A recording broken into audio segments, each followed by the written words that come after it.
Il comune di Caorle si affaccia per circa 18 km sul litorale nord adriatico, ma comprende anche diverse frazioni nell'entroterra.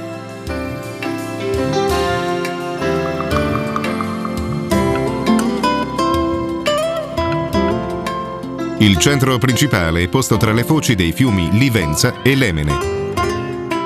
Nella zona vi è un'articolata presenza di canali e insenature lagunari, con un'altrettanto articolata varietà di biotopi per i diversi livelli di salinità delle acque.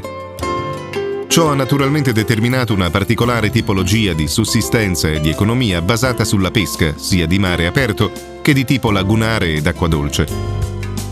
I famosi casoni di Caorle, oggi valorizzati anche sotto l'aspetto turistico, sono un'evidente testimonianza delle storiche attività di pesca nell'area lagunare, utilizzati per questo ma anche quale supporto abitativo stagionale.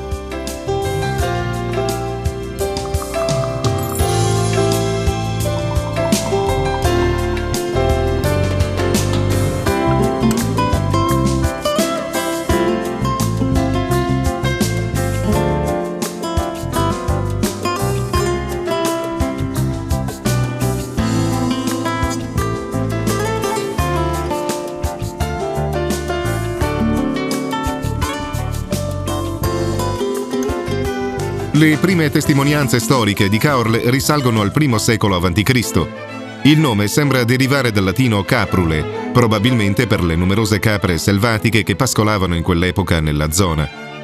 Per la sua posizione alla foce del fiume Lemene, divenne importante porto della vicina Concordia. Divenne anche sede vescovile intorno al VI secolo, ma la costruzione dell'odierna cattedrale risale solo all'XI secolo, su una preesistente basilica paleocristiana, i cui resti sono tuttora conservati all'interno del Duomo e nelle aree limitrofe. Le sorti di Caorle furono naturalmente poi strettamente legate a quelle della Repubblica Serenissima, ma la parabola discendente della cittadina iniziò già attorno ai secoli XIII e XIV a causa delle frequenti invasioni da parte dei Triestini, poi dei Pirati ed ancora dei Genovesi, quando nel 1379 approdarono nell'isola caprulana provocando devastazioni durante la loro azione di aggressione alla Serenissima e costringendo anche i vescovi a lasciare vacante la sede episcopale. Anche Caorle subì naturalmente l'ondata napoleonica e come il resto della regione fece poi parte dell'impero austro-ungarico. Il territorio di Caorle ebbe poi importanza strategica in occasione delle vicende che si svilupparono verso la fine del primo conflitto mondiale, in particolare dopo la disfatta di Caporetto e i combattimenti lungo il fronte del Piave. Nell'occasione della Seconda Guerra Mondiale, grave fu invece il peso dell'occupazione tedesca, che minacciò di allagare per motivi strategici tutto il litorale. L'allarme rientrò poi inaspettatamente, e i Caorlotti, a memoria di un voto emesso il 2 gennaio 1944, ne attribuirono il merito all'intercessione della loro Madonnina del Mare, la Madonna dell'Angelo, il cui santuario si trova proteso sul mare della cittadina. La prima costruzione della chiesa dell'Angelo è da attribuire alle prime trasmigrazioni dei concordiesi verso i territori costieri in seguito alle invasioni barbariche dei territori dell'entroterra. Questo fa del santuario il primo edificio sacro di fondazione romana. La tradizione narra che anticamente alcuni pescatori, intenti a gettare le loro reti per la pesca, si imbatterono prodigiosamente nel simulacro della Vergine galleggiante sul mare. Così trassero con le reti la statua verso la spiaggia vicina alla chiesa dell'Angelo. Sempre secondo la tradizione popolare, la statua galleggiante era posta sopra un pesante blocco di marmo ancora oggi custodito nell'attuale santuario.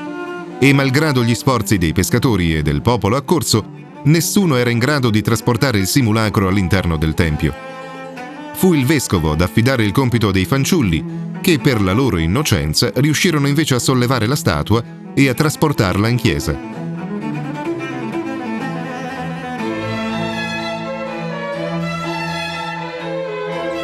Molti furono nei secoli i fatti prodigiosi attribuiti alla Madonna dell'Angelo, come in occasione della disastrosa alluvione del 1727, quando il mare distrusse la diga di contenimento inondando la città per un'altezza di più di 1 metro. Ma come testimoniano le lapidi poste ai lati della porta d'ingresso, l'acqua non solo non invase il santuario, ma non entrò neppure una goccia, nonostante l'entrata fosse protetta solo da una cancellata esterna.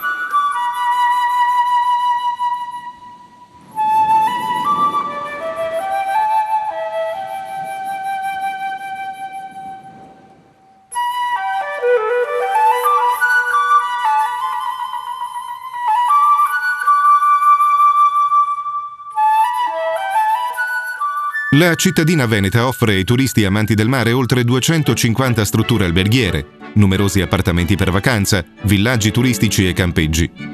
1.000.000 di posti barca sono distribuiti nelle 2 darsene cittadine.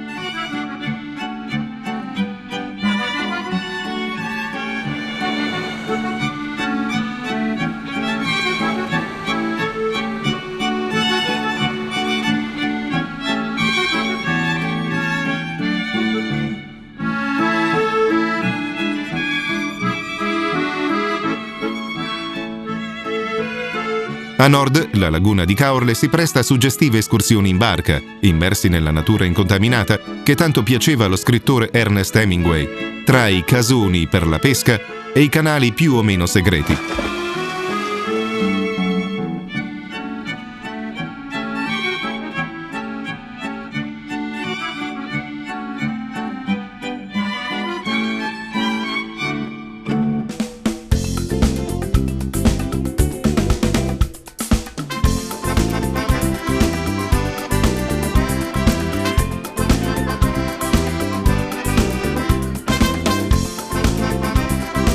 Tra le località balneari italiane dell'Alto Adriatico, Caorle è certamente atipica, perché è in grado di offrire anche un pregevole centro storico, con le sue casette variopinte distribuite fra calli e campielli, dando l'impressione di camminare in un piccolo scorcio di Venezia.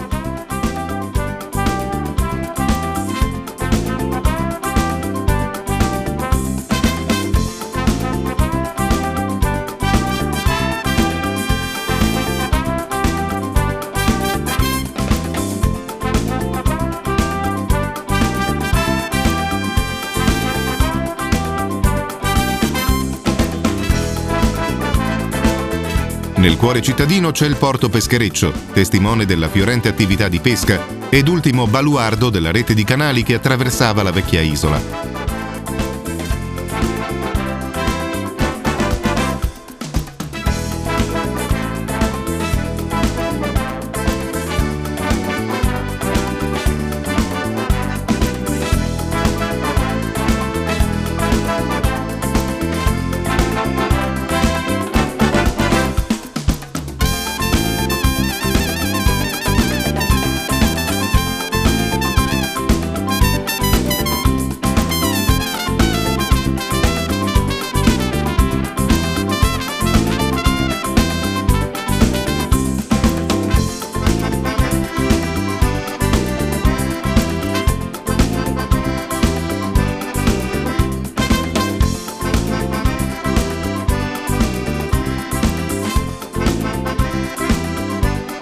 D'inverno la città non si svuota, ma continua ad offrire opportunità per i turisti e per gli amanti della buona tavola.